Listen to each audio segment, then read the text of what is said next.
Okay, magandang araw Pilipinas. Sa araw pong ito mga minamahal ko mga kababayan ay pag-uusapan po natin. Ito pong ginawang pag-walkout po ng ating mga magigiting, ng ating mabubuting mga senador katulad po ni Erwin Tulfo, Rapi Tulfo, Tito Soto, Gatchalian, Rizal Severo, Subiri, no? Sa totoo lang, napanood ko po yung senaryong yon. Napanood ko kung bakit at ano ang dahilan ng ating mga mabubuting senador kung bakit nila iniwanan yung mga tuta, aso, mga galamay, yung mga magnanakaw, mga korap, mga walang kwentang senador nung araw na yon. Dahil pinagpipilitan po nila, at gusto nilang babuyin na naman, gusto na naman nilang laruin ang rules ng Senado. Ngayon, salamat na lamang po dahil po matatapang at talagang tinatayuan at ginagalang po ng ating mga mabubuting senador yung rules na matagal nang sinusunod ng mga nauna ng mga senador katulad po ni Miriam Defensor, na kung saan mga minamahal ko mga kababayan, sa totoo lang kung buhay po ngayon si Miriam Defensor, malamang itong si Marcoleta, talagang uuwi ito sa takot kapag narinig niyang magsalita si Miriam Defensor dahil sa kanyang pambababoy, sa kanyang pang-aabuso, sa kanyang kapangyarihan.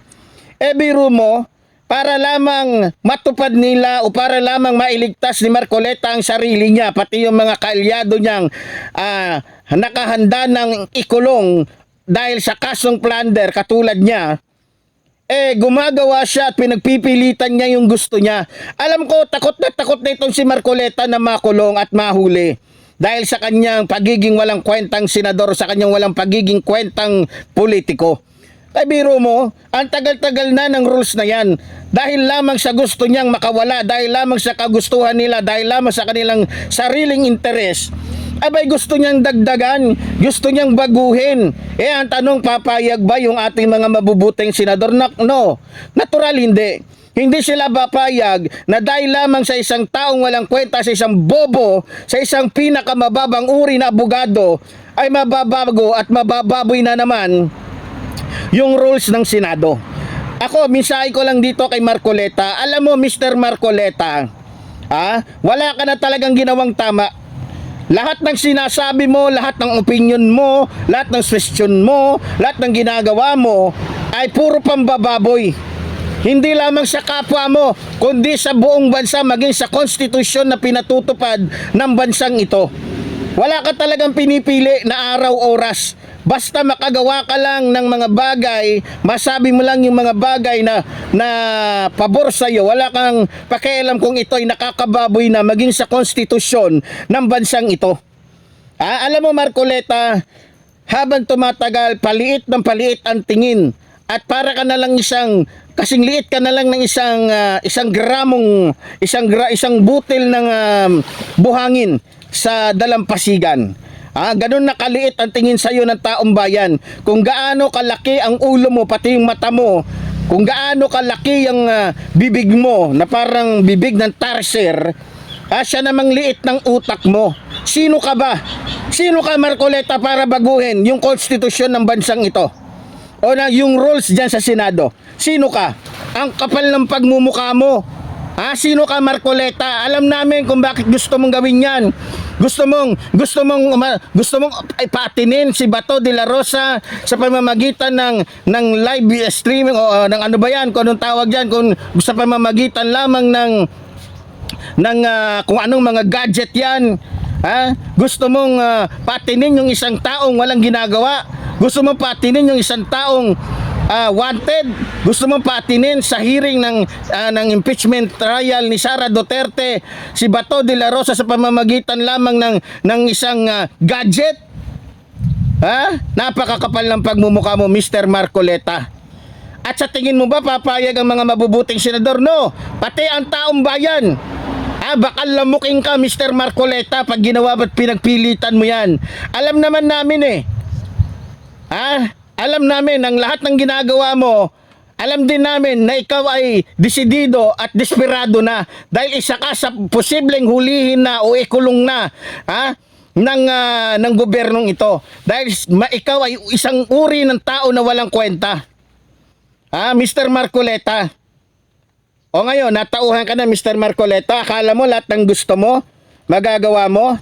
Nakita mo yung galawan ng magkapatid na Tulpo? Hindi pa yon. Kapag pinagpilitan mo yan, Tulpo Brothers lang ang aangkin sa'yo, maniwala ka sa akin. Marcoleta, hindi na kailangan si Rizal Severo, si Wayne Gatchalian, hindi na. Baka sa Tulpo Brothers ka pa lang. Wala ka ng kawala at hindi mo magagawa ang gusto mo. Hindi ka presidente. Tandaan mo yan, tukmul ka. At huwag ka nang umasa pa dahil bilang na ang araw mo, Mr. Marcoleta, ikaw ay makukulong na, magnanakaw ka, sinungaling ka, bobo ka, walang iya ka. Sagit sa lahat, inutil ka. Alam mo yan sa sarili mo, Mr. Marcoleta. Maliban na inutil ka, walang iya ka pa. Saksakan ka ng sinungaling kang kupal ka.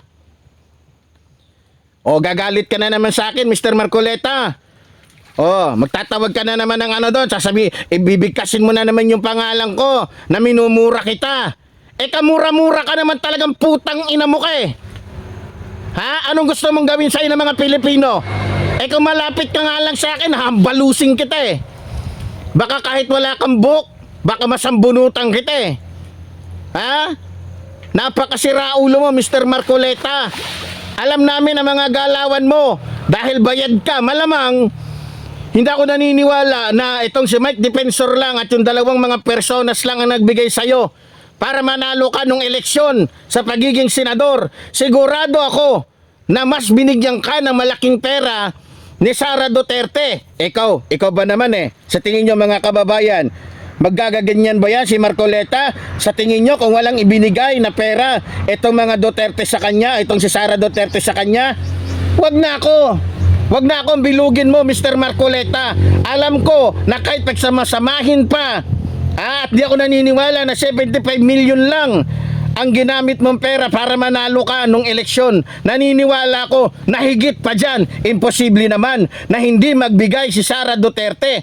At hindi rin ako naniniwala dyan sa tatlo na yan. Baka nga yung isang tao dyan ginamit lang ni Sara Duterte, o baka nga itong si Defensor ginamit lang ni Duterte, o baka itong tatlo lang mismo ginamit lang ni Sara Duterte para sabihin na sa kanilang tatlo yung pera na yon. Pero ang totoo, yung pera na yon, lahat ay kay Vice President Sara Duterte na mula naman sa taong bayan na binulsa nitong walang ya at isang buhayang babaeng walang kwenta, tamad, inutil, na puro bokasyon lang ang ginagawa.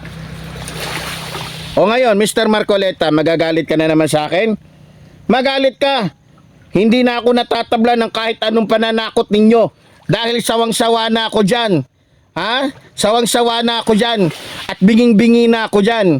Kaya Mr. Marcoleta, hintayin mo yung warrant of arrest para sa'yo. At hintayin ninyo, lalong-lalo ka na Jinggoy, lalong-lalo ka na Villanueva. Ikaw Joel Islord ka na mapagpanggap, isa ka ring kulto. Kaya sa inyo dyan na mga Duterte senators, good luck na lang sa inyo. Good luck na lang. Yan lang ang masasabi ko.